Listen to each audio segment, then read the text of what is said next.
a topic that I just love talking about. What we're going to talk about first is what is the difference between sales tax and use tax? A lot of people think that those are interchangeable, and they actually are not. So we'll understand what those differences are. And then we'll also go through a couple of other key sales tax terms that you're going to see used not only throughout our presentation today, but in probably any other sales tax reading or webinars that you might go to or education.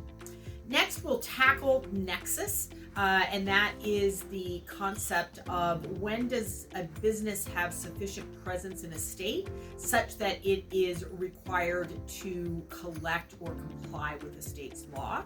We'll talk about exemptions and some of the most common types of exemptions. Then we'll talk a little bit about tax base, which is the amount that the tax applies to. So what things get included and what things are potentially excluded when you go to calculate that sales tax. And we'll even touch on that nasty word that is in the news so much today, and that is tariffs and duties, and what does that mean for sales tax. And then we'll wrap it up with how and when to file and remit those taxes, which is one of the most important steps in sales tax. So we'll make sure that you have a good understanding of all of that.